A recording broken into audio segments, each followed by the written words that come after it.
Hi everyone, welcome to good reviews channel. நாம் இன்னைக்கு பார்க்க போறது பவன் கல்யாண் நடிப்பில் ரிலீஸ் ஆன ஹரிகர வீரமல்லு பார்ட் 1 படத்தோட ரிவ்யூ தான் பார்க்க போறோம்.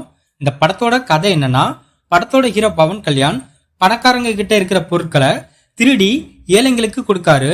ஒரு கட்டத்துல பவன் கல்யாண் அவுரங்கசீப் அரண்மனையில இருக்கிற விலை உயர்ந்த கோஹினூர் வைரத்தை திருட பிளான் பண்றாரு.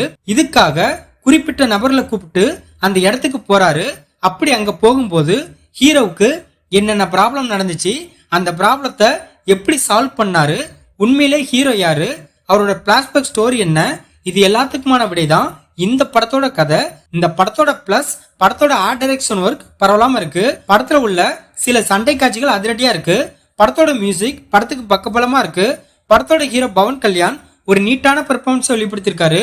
இதை தவிர படத்தில் நடிச்ச எல்லாருமே தங்களோட கதாபாத்திரத்தை ஓகேவா பண்ணிருக்காங்க. மத்தபடி இந்த படத்துல பிளஸ் சொல்ல பெருசா எதுவுமே இல்ல. இந்த படத்தோட மைனஸ் படத்தோட கதையும் சுத்தமா சரியில்லை. ஸ்கிரீன் பிளேயும் இன்ட்ரெஸ்டிங்காவே இல்ல. ரைட்டிங்ல இந்த டீம் கோட்டையை விட்டதுனால ஃபுல் படமே நல்ல அடி வாங்கியிருக்கு.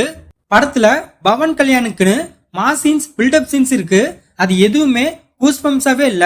படத்துல எந்த ஒரு விஷயத்தையும் டீடைல்டாவும் காட்டல, அழுத்தமாவும் காட்டல.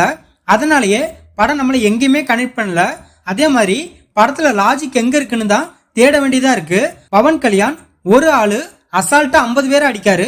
பட் மத்தவங்களால பவன் கல்யாண ஒண்ணுமே செய்ய முடியல. அதே மாதிரி பவன் கல்யாண் ஒரு புலிய தன் கைவிரல் அசைவு மூலமா விரட்டுவாரு. இது போதாதுன்னு பவன் கல்யாணும் அவரோட டீமும் காட்டுக்குள்ள இருக்கும்போது காட்டு விலங்கு அட்டாக் பண்ண வரும். அந்த நேரம் அவரு தன் கண்ணை உருட்டிய அதை போக வைப்பாரு. அதுவும் என்ன லாஜிக்னே புரியல. படத்தோட வில்லனை ஸ்டார்டிங்ல பயங்கரமா காட்டுவாங்க, அதுக்கப்புறம் கிளைமேக்ஸ்ல தான் காட்டுறாங்க. அதுவும் படத்துக்கு பெரிய பின்னடைவா இருக்கு. பார்ட் 1 இந்த படமே இவ்வளவு படுமோசமா இருக்கு.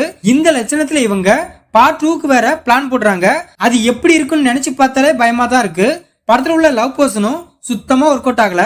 எமோஷனல் சீன்ஸும் படத்துல எடுபடவே இல்ல. இப்படி படம் ஃபுல்லா நிறைய மைனஸ் தான் இருக்கு. இந்த படத்தை கிறிஸ் டைரக்ட் பண்ணிருக்காரு. இந்த படத்துல பவன் கல்யாண், நித்யா அகர்வால், பாபி தியோல் இன்னும் பலர் இந்த படத்துல நடிச்சிருக்காங்க. மொத்தத்துல இந்த படத்தை பார்க்கலாமான்னு கேட்டா ரொம்ப ஒரு பிலோ அவரேஜான ஃபேண்டசி கலந்த ஆக்ஷன் டிராமா மூவி பார்க்க நினைக்கிறவங்க இந்த படத்தை பார்க்கலாம். இந்த வீடியோ பிடிச்சிருந்தா லைக் பண்ணுங்க, ஷேர் பண்ணுங்க, சப்ஸ்கிரைப் பண்ணி சப்போர்ட் பண்ணுங்க. Thanks for all.